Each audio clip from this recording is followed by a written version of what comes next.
الحمد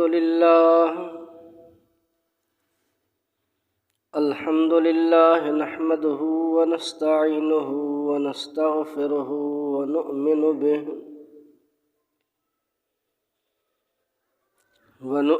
به ونتوكل عليه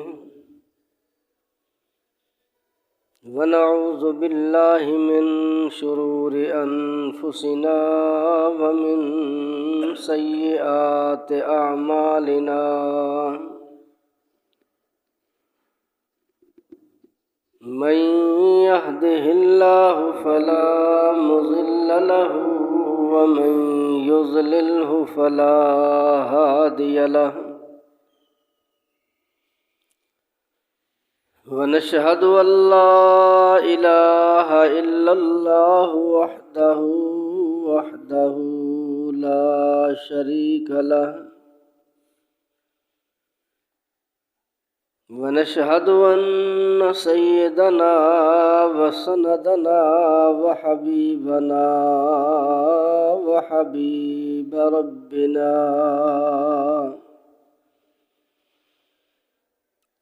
وطبيبنا وطبيب قلوبنا وهادينا ومرشدنا محمدا عبده ورسوله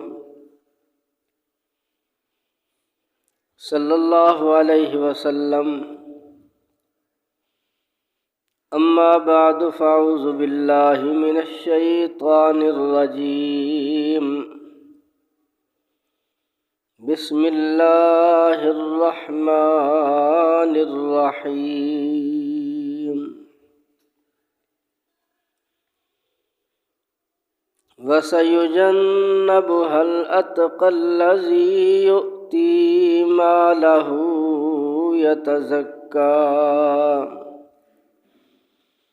وما لأحد عنده من نعمة تجزى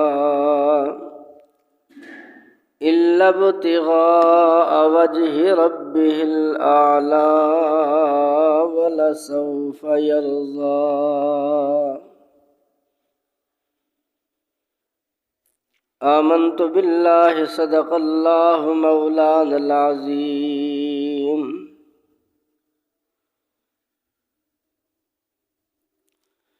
قال النبي صلى الله عليه وسلم لأبي بكر الصديق رضي الله تعالى عنه: أنت صاحبي في الغار وصاحبي في الحوض، أو كما قال عليه الصلاة والسلام. صدق الله وصدق رسوله النبي الأمي الكريم، ونحن على ذلك لمن الشاهدين والشاكرين، والحمد لله رب العالمين. یا رب صل وسلم دائما ابدا على حبیبک خیر الخلق كلهم. هو الحبیب الذی ترجى شفاعته لكل حول من الأحوال مقتحم. یا خیر من دفنت بالقاء أعظمه فطاب من طيبهن القاء والأكم. نفس الفداء لقبر أنت ساكنه فيه العفاف وفيه الجود والكرم. درود پاک پڑھ لیں. اللهم صل على محمد وعلى آل محمد كما صليت على إبراهيم وعلى آل إبراهيم إنك حميد مجيد. اللهم بارك على محمد وعلى آل محمد كما باركت على إبراهيم وعلى آل إبراهيم إنك حميد مجيد۔ حاضرین محترم، بزرگان ملت، عزیز دوستو، اللہ جل شانہ کا حمد و شکر، فضل و کرم، جس ذات کبریا نے حسب معمول اپنے مقدس گھر میں حاضر ہونے کی توفیق عطا فرما کر قرآن مجید فرقان حمید کی چند آیات مقدسہ اور رحمت عالم صلی اللہ علیہ وسلم کا فرمان تلاوت کرنے کی سعادت نصیب فرمائی۔ اللہ رب العزت کی بارگاہ میں عاجزی انکساری کے ساتھ استدعا ہے کہ بندہ ناچیز کو کما حق ہو بیان کرنے آپ حضرات کو صحیح سمجھنے کی توفیق عطا فرما کر مجھے، آپ کو، جمیع امت کو قرآن کریم کے ہر حکم، رحمت عالم صلی اللہ علیہ وسلم کے ہر فرمان پر عمل کی توفیق عطا فرمائے۔ تادم زندگی اللہ تبارک و تعالی آقا نامدار حبیب کبریا احمد مجتبیٰ محمد مصطفیٰ صلی اللہ علیہ وسلم فدا ابیہ و امہ کی اطاعت اور غلامی نصیب فرمائے۔ ہم سب کا، جمیع امت کے مسلمانوں کا خاتمہ ایمان پر فرما کر کل قیامت میں قرآن اور نبی آخر الزمان صلی اللہ علیہ وسلم کی شفاعت نصیب فرمائے۔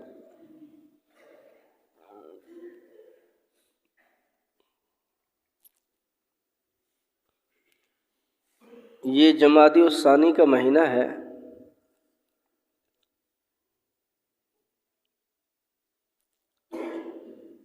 اس مہینے کی 22 تاریخ کو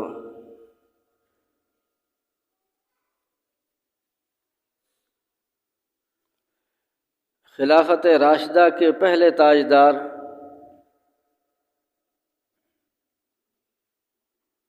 سیدنا صدیق اکبر رضی اللہ تعالی عنہ کی وفات ہے۔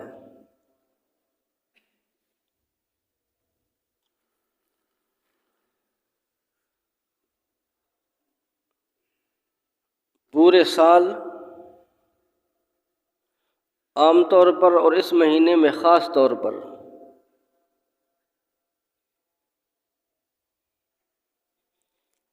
اس یار غار کو ہر منبر و محراب سے خراج عقیدت پیش کیا جاتا ہے۔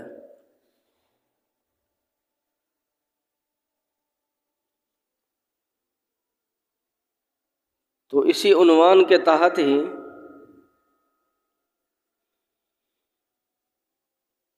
مختصر طور پہ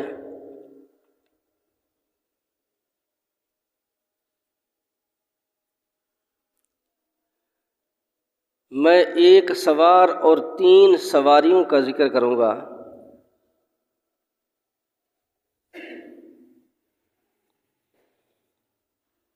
سوار 1 اور سواریاں 3۔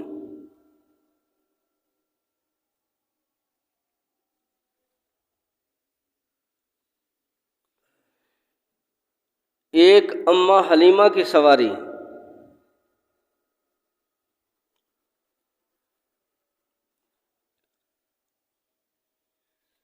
جس سواری کے اوپر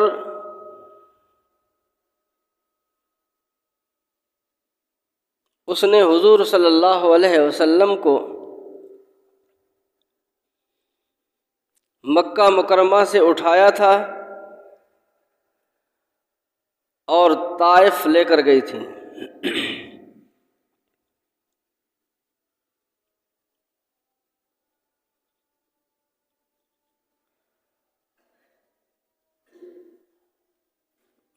اماں حلیمہ کی سواری، جس طرح اماں حلیمہ خود ضعیف تھیں تو ان کی سواری بھی بہت کمزور تھی۔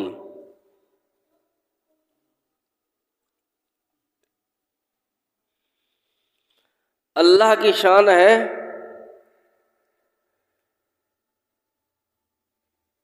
طائف کی دائیاں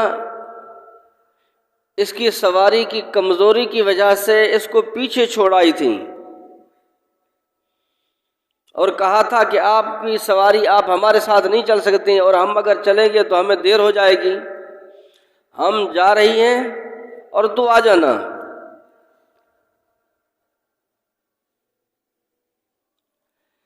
اور اللہ کی قدرت دیکھیں، اماں حلیمہ آئی مکہ میں سب دائیوں سے آخر میں، واپس طائف پہنچی سب سے پہلے۔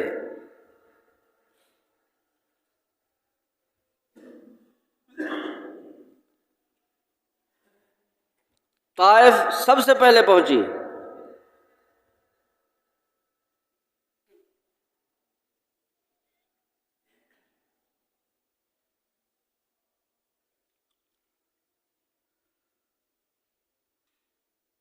اس لیے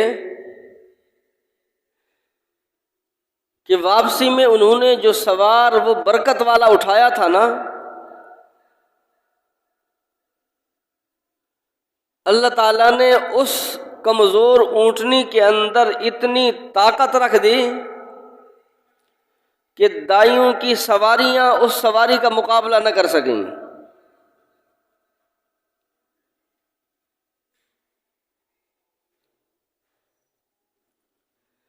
یہی وجہ تھی وہ دائیاں حضرت اماں حلیمہ سے پوچھتی ہیں کہ حلیمہ کیا ہوا تجھے، سواری بدلی کر کے آئی ہے کیا؟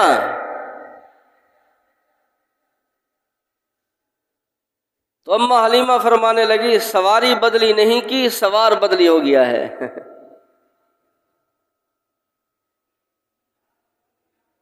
سوار بدلی ہو گیا ہے۔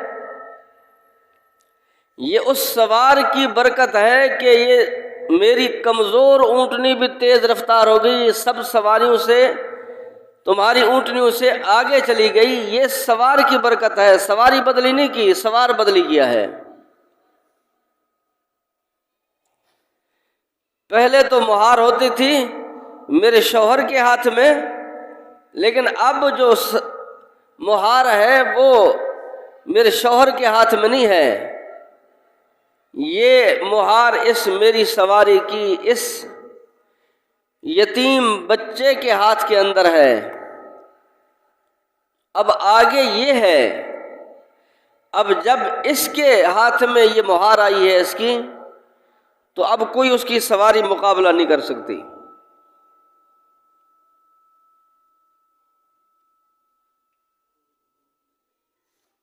ایک سواری تو یہ اماں حلیمہ کی، اور دوسری سواری معراج کی رات جب آپ علیہ الصلاۃ والسلام معراج پر تشریف لے کر گئے، اللہ تبارک و تعالیٰ نے اپنے محبوب کو بلایا تو اللہ تعالیٰ نے سواری بھیجی، براق جنت سے سواری بھیجی، اور اس سواری کے ساتھ اس کے مہار پکڑنے والا وہ بھی بھیجا، جبرائیل امین۔ آپ علیہ الصلاۃ والسلام اس سواری کے اوپر سوار ہو کر مسجد حرام سے مسجد اقصی تشریف لے کر گئے۔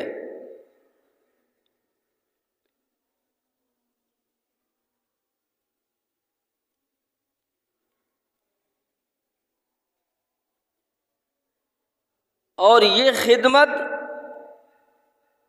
مہار والی جبرائیل امین کے ہاتھ میں آپ علیہ الصلاۃ والسلام جس وقت سوار ہوئے اس براق کے اوپر، تو وہ سواری وہ براق اچھلنے لگا۔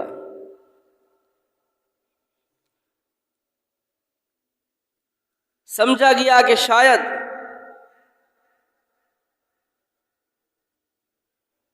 یہ اچھل کیوں رہا ہے، اس کے اوپر کوئی سوار ہوا ایسے شاید اچھل رہا ہے۔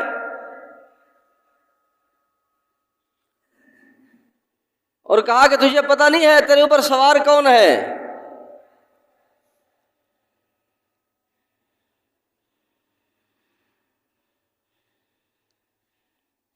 تو وہ سواری یہی کہنے لگی بزبان حال کے یہی تو وجہ ہے نا، اس لیے تو خوشی منا رہی ہوں۔ تم سمجھ رہے ہو کہ یہ اچھل کود کس چیز کی ہے؟ تو میں تو یہی خوشی منا رہی ہوں کہ زمین وہ ہے جس کے اوپر بادشاہوں کے تخت آتے ہیں، میں وہ سواری ہوں، میرے اوپر دو جہان کا بخت آیا ہے۔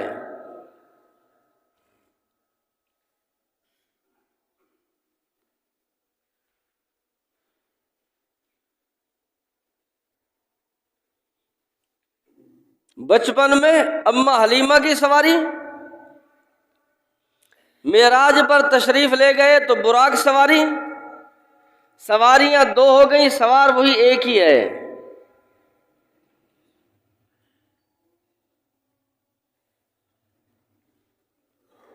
اور ہجرت کی رات کی سواری ایک ہے، تیسری سواری ہجرت کی رات کی، تیسری سواری ہجرت کی رات کی ہے۔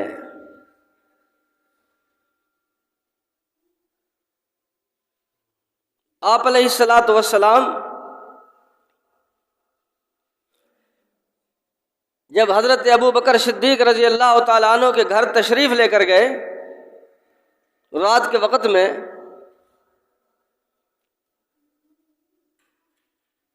تو حضرت ابو بکر صدیق رضی اللہ تعالیٰ عنہ نے فرمایا کہ اللہ کے رسول آپ ہمیں اطلاع دیتے، میں آپ کے پاس آ جاتا۔ تو امام الانبیاء نے فرمایا کہ ابو بکر میں خود اپنی مرضی سے تھوڑا آیا ہوں، میں تو بھیجا گیا ہوں، میں تو بھیجا گیا ہوں۔ ساری دنیا نبی کے در پر آتی ہے، ساری دنیا نبی کے در پہ۔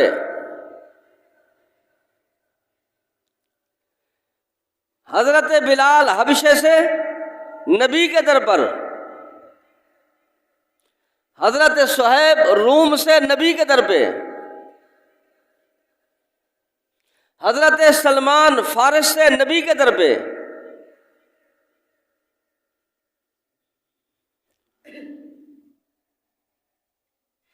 انصار صحابہ یمن سے نبی کے در پہ، حضرت ابو ذر غفاری اپنے قبیلہ غفار سے نبی کے در پہ۔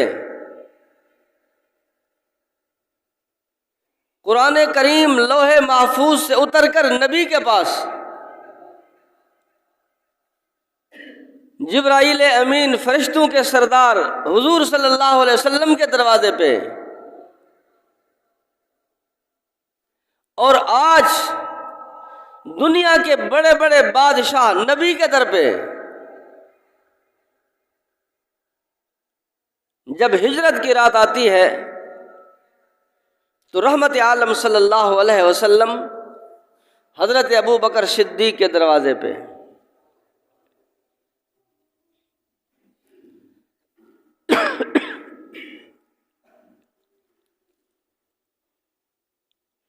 لیکن یہ سمجھے کون؟ یہ سعادتیں سمجھ کس کو آئیں؟ یہ سعادتیں سمجھ کس کو آئیں؟ آج کوئی بڑا امیر، نامور، دولت مند، کوئی عہدے دار میرے اور آپ کے دروازے کے اوپر آ جائے تو انسانی عقل حیران رہتے ہیں کہ دیکھو اس کی اتنی پہنچ ہے،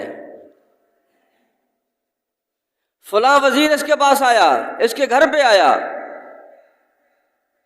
فلاں مشیر اس کے گھر کے اوپر آیا، گھر کے اندر، فلاں اس کے گھر کے پاس آیا، اس کے پاس آیا، فلاں آیا، فلاں آیا۔ بزبان حال لوگ کہتے ہیں کہ دیکھو یہ کتنا کیسا آدمی، اس کی اتنی پہنچ ہے کہ فلاں فلاں اس کے پاس آئے ہیں، یا تو فلاں فلاں اس کے پاس آئے ہیں۔ حضرت ابو بکر صدیق رضی اللہ تعالیٰ عنہ کے دروازے پر تو وہ آئے ہیں جو کائنات میں رب کے بعد اس سے بڑی کوئی ہستی نہیں ہے۔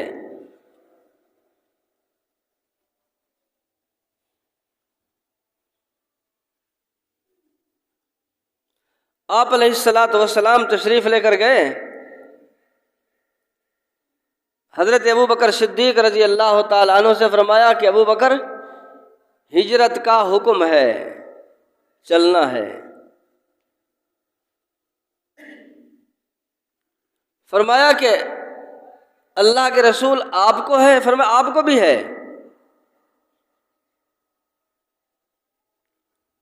آپ کی مرضی ہے یا اوپر کا آرڈر ہے؟ فرمایا کہ ابو بکر یہ اوپر کا آرڈر ہے، ابو بکر اوپر کا آرڈر ہے۔ کس کا؟ سبح اسم ربک الاعلی، جس سے اوپر کوئی ہے نہیں، اس کا حکم ہے کہ آپ نے بھی میرے ساتھ چلنا ہے۔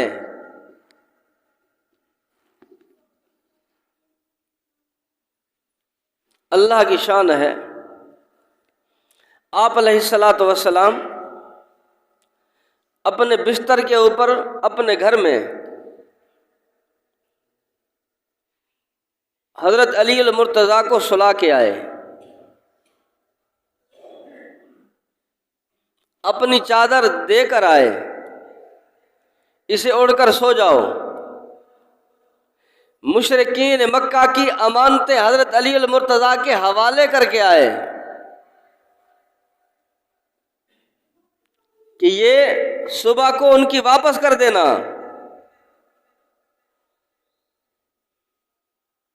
سونا، چاندی، زیورات یہ حوالے ہو گئی کس کے؟ حضرت علی المرتضیٰ کے۔ حضرت علی کا بڑا شان ہے، بڑا مقام ہے، بڑا رتبہ ہے کہ میرے نبی کے بستر کے اوپر سویا، میرے نبی کے بستر کے اوپر سویا۔ میرے نبی کا بستر عام نہیں ہے، میرے نبی کے ساتھ جس چیز کی نسبت ہے نا، جس چیز کی نسبت ہے وہ اعلیٰ ہے۔ اللہ تعالیٰ نے فرمایا کہ یا ایھا المدثر قم فانذر وربک فکبر وثیابک فطہر والرجز فاہجر۔ وثیابک فطہر، میرے محبوب آپ اپنے کپڑوں کو پاک رکھیے۔ میرے نبی کے کپڑے پاک، میرے نبی کا وجود پاک، میرے نبی کا بستر پاک ہے۔ میرے نبی کے وجود پر، میرے نبی کے پاک لباس کے اوپر کوئی مکروہ چیز آ نہیں سکتی، بیٹھ نہیں سکتی، تو میرے نبی کے بستر کے اوپر بھی کوئی ناپاک نہیں آ سکتا، نہیں آ سکتا۔ ایک مرتبہ کلمہ نہیں پڑھا تھا ابو سفیان نے، لیکن جب کلمہ پڑھ لیا تو اب ہم کہتے ہیں حضرت ابو سفیان رضی اللہ تعالیٰ عنہ، رضی اللہ تعالیٰ عنہ، ابھی انہوں نے کلمہ نہیں پڑھا تھا، مکے سے مدینہ منورہ گئے،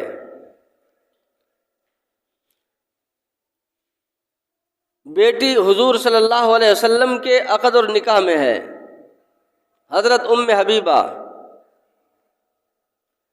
اور ملنے کے لیے گئے اپنی بیٹی کو کہ میں اپنی بیٹی سے ملاقات کروں۔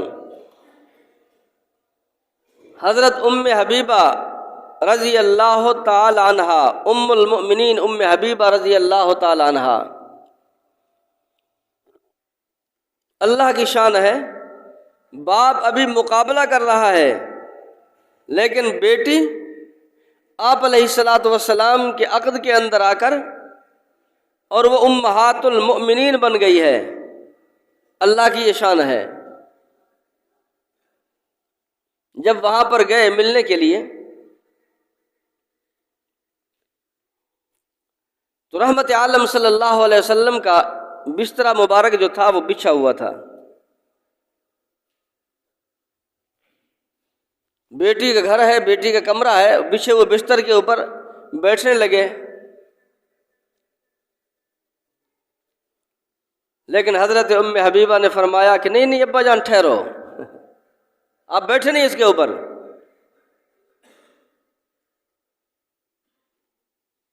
اس وقت کے لحاظ سے شاید ابو سفیان نے یہ سمجھا کہ میں سردار ہوں مکہ کا، میں سردار ہوں مکہ کا، میری شان کے مطابق کوئی اور شاید بستر بچھے گا، یہ بستر ہٹا دیا، لپیٹ دیا اسے، وہ یہ سمجھنے لگ گیا۔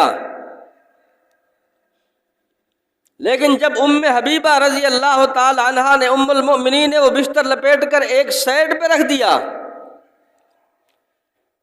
اور پھر فرمایا کہ اب ابا جان بیٹھے، کہنے لگے کہ ام حبیبہ یہ کیسے؟ میں تیرا باپ ہوں، پہلے بستر تھا، میں سمجھ رہا تھا شاید کہ دوسرا بستر کو رکھے گی، بچھائے گی، کوئی چادر اچھی بچھائے گی یا کچھ اور ہوگا، اور آپ نے بستر لپیٹ کے رکھ دیا ادھر۔ میں تیرا باپ ہوں۔ تو حضرت ام حبیبہ ام المؤمنین فرمانے لگی کہ ابا جان اس نسبی رشتے سے کوئی انکار نہیں ہے کہ آپ میرے باپ ہیں، کوئی انکار نہیں ہے، لیکن اب ہے یہ کہ آپ اسلام نہیں لائے، آپ نے ابھی کلمہ نہیں پڑھا۔ میرے نبی کا، میرے محبوب کا بستر پاک ہے، اس کے اوپر پاک ہی بیٹھ سکتا ہے، کافر ناپاک ہے، میرے نبی کے بستر کے اوپر کافر نہیں بیٹھ سکتا۔ باپ اپنی جگہ پہ، لیکن اب جب نسبت بدلی ہے، اب پہلے ہم دیکھیں گے اپنے نبی کو، اپنے نبی کو دیکھیں گے، پھر اس کے بعد دوسرا کوئی رشتہ ہوگا۔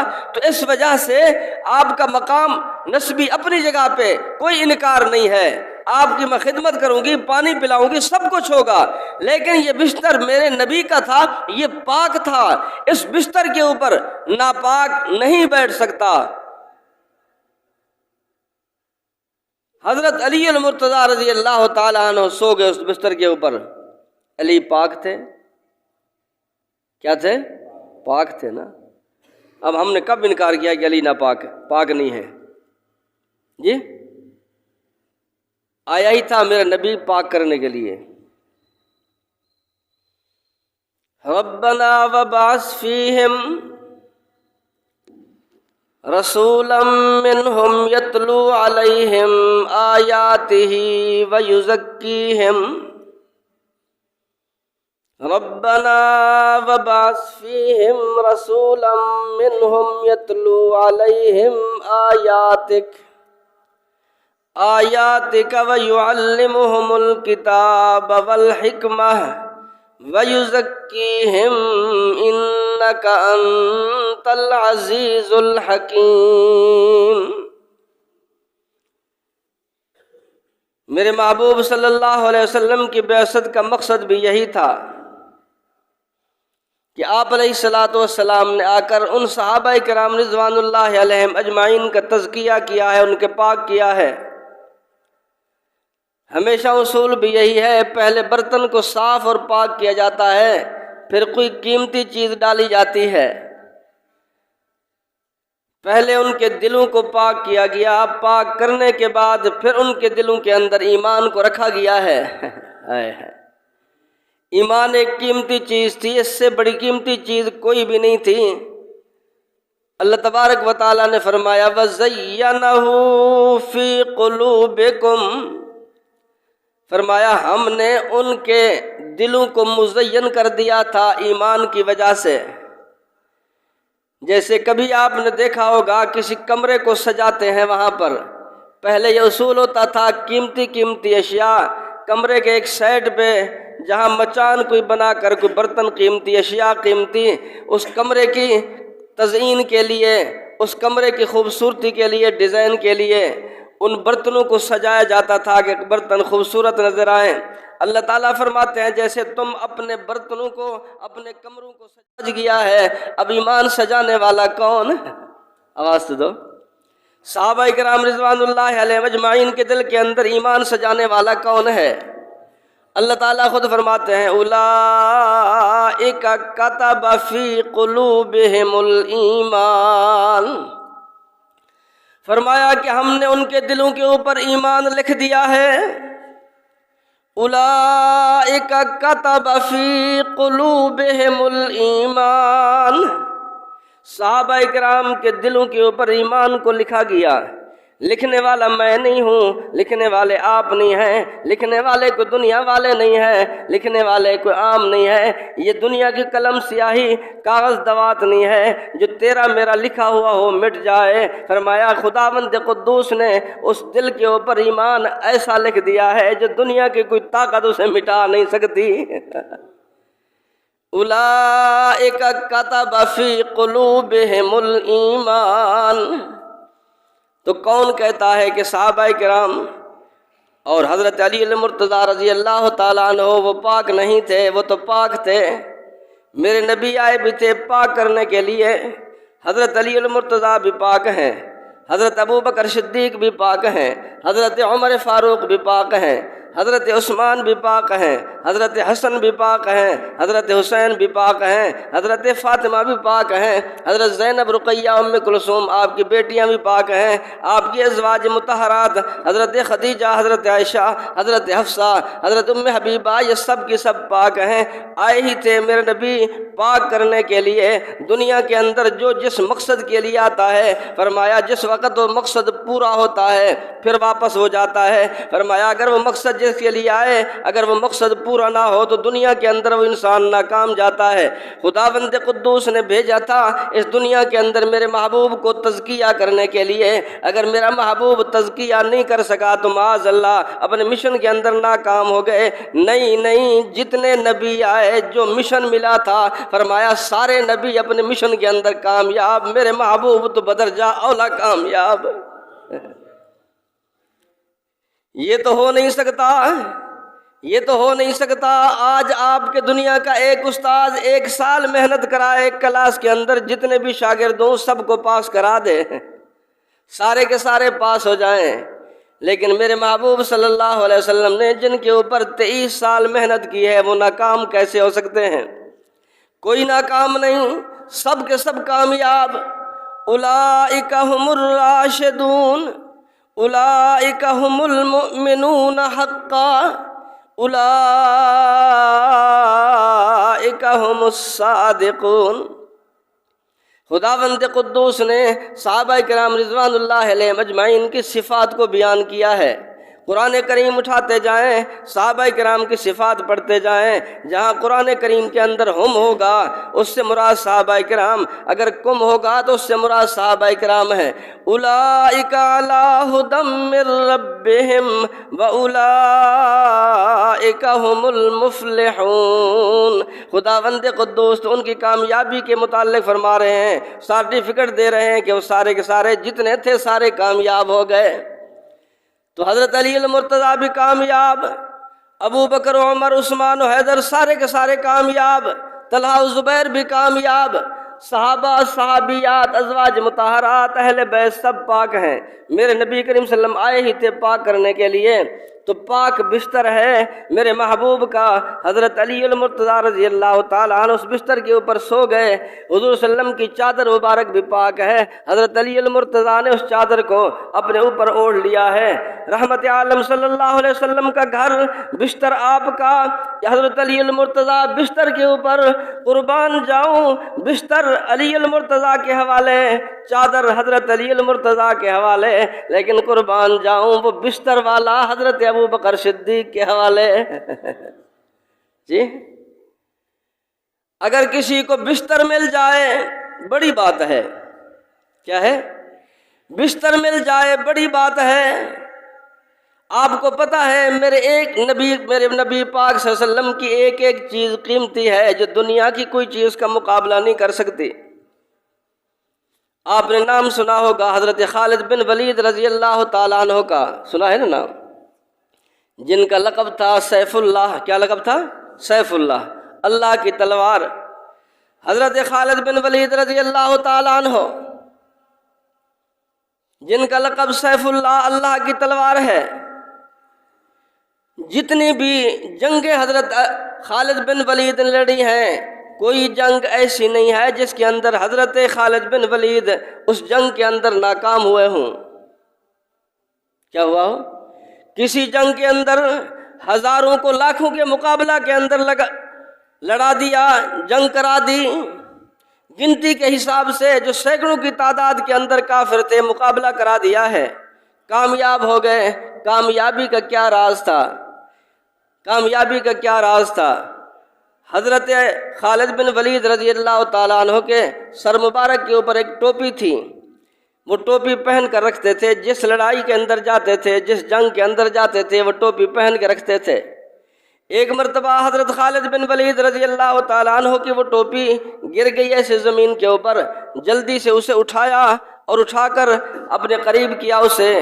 لوگ اس جلدی کو، تعجیل کو دیکھ کر بڑے حیران ہو گئے۔ فرمایا کہ خالد سیف اللہ، کیا وجہ ہے اتنا جلدی آپ نے اس ٹوپی کو اٹھا لیا ہے اور اتنی اہمیت دے رہے ایک ٹوپی ہے؟ فرمایا کہ تجھے معلوم نہیں ہے، تم نہیں جانتے اس ٹوپی کی شان کو۔ فرمایا یہ عام ٹوپی نہیں ہے، اس ٹوپی کے اندر امام الانبیاء رحمت عالم صلی اللہ علیہ وسلم کے وجود باجود کا ایک منہ مبارک ہے، ایک بال مبارک ہے۔ فرمایا یہی ٹوپی کی تو برکت ہے، جب بھی جس جنگ کے اندر ٹوپی پہن کر گیا ہوں، خداوند قدوس نے ہر اس مقام پہ مجھے کامیابی عطا کی ہے، فتح عطا کی ہے۔ میرے محبوب کے ایک بال کے اندر اتنی برکت آ جائے، لیکن جہاں ایک بال جس کو مل جائے اللہ تبارک و تعالیٰ اسے ہر میدان کے اندر کامیاب کر دے، لیکن وہ بال والا نبی جس ابو بکر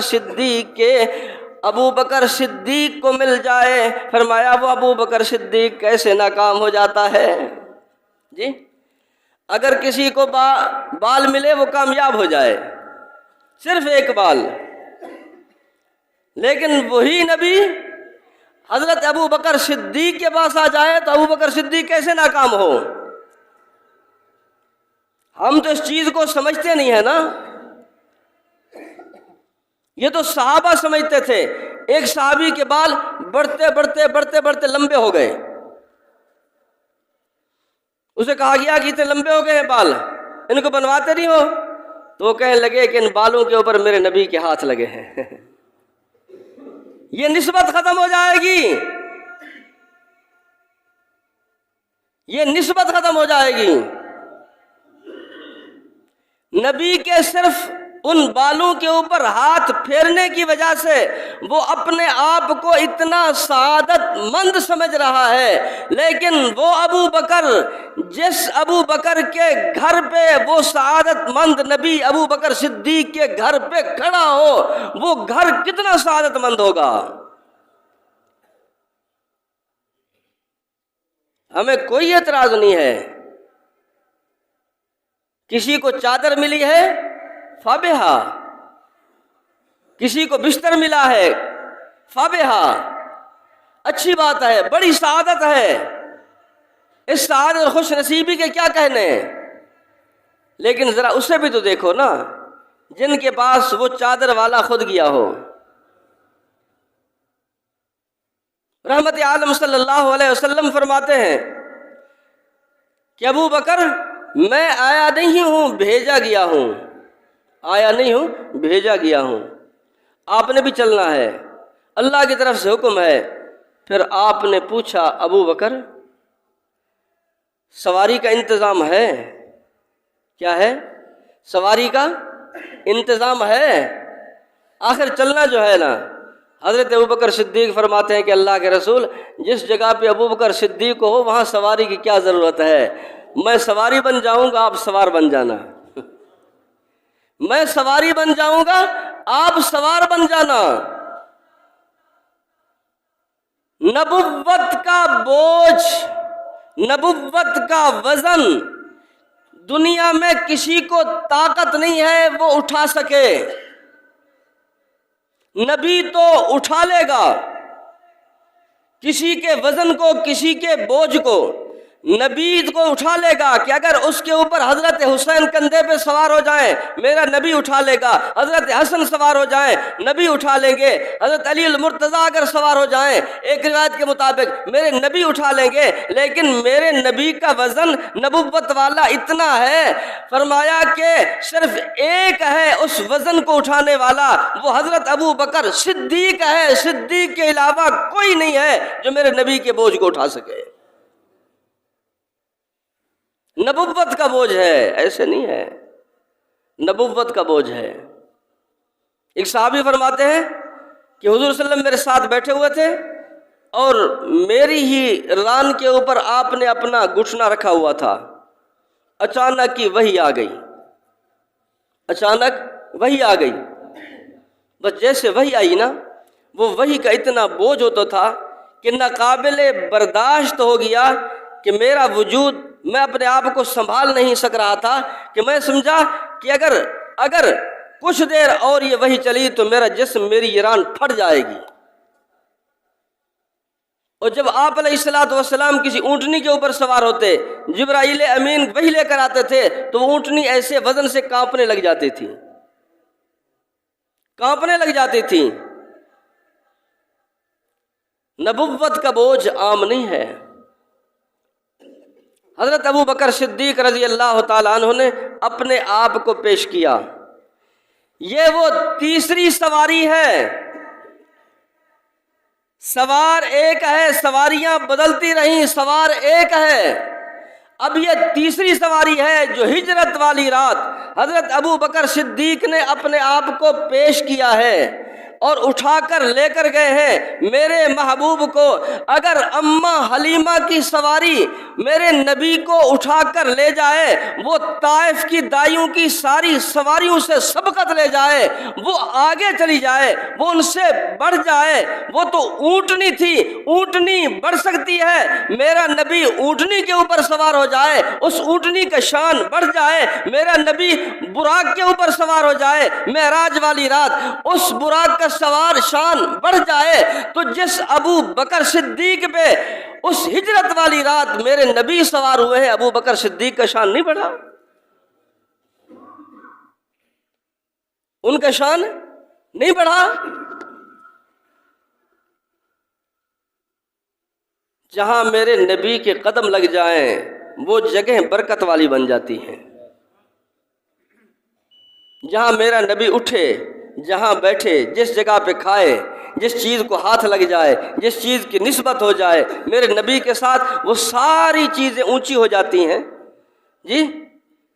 تو وہ صحابہ، اور ان صحابہ میں سے حضرت ابو بکر صدیق رضی اللہ تعالیٰ عنہ جی، جن کے ساتھ نبی کریم صلی اللہ علیہ وسلم رہے، جن کے ساتھ کھایا بھی، پیا بھی، اٹھے بھی، بیٹھے بھی اور سوار بھی ہوئے، تو حضرت ابو بکر صدیق کا کوئی مقام اور مرتبہ جی ان چیزوں جیسا بھی نہیں ہے، ان چیزوں جیسا بھی نہیں ہے۔ ہے ایک نبی کے صرف پاؤں آ جائیں پتھر کے اوپر، نہیں سمجھے، ایک نبی کے صرف پاؤں آ جائیں ایک پتھر کے اوپر، تو طواف کرتا ہوا حاجی وہاں جا کر مقام ابراہیم کو ایسے کر کے غور کر کے دیکھتا ہے کہ وہ اتنا سعادت مند بن گیا ہے وہ پتھر کہ نبی کے قدم آئے ہیں، اس پتھر کے اوپر نبی کے قدم آئے ہیں، وہ اتنا سعادت مند بن گیا ہے کہ ہر حاجی اسے دیکھتا ہے۔ اور جس وجود کے اوپر، جس انسان کے اوپر، جس وجود کے اوپر میرے نبی کا پورا وجود آیا ہو، وجود آیا ہو جی، وہ قابل زیارت نہیں ہے، اس کی شان کوئی نہیں بڑھی۔ پتھر اونچا ہو جائے، درخت اونچا ہو جائے، کپڑا اونچا ہو جائے، چیزیں اونچی ہو جائیں، کیا وہ انسان اونچے نہ ہوں؟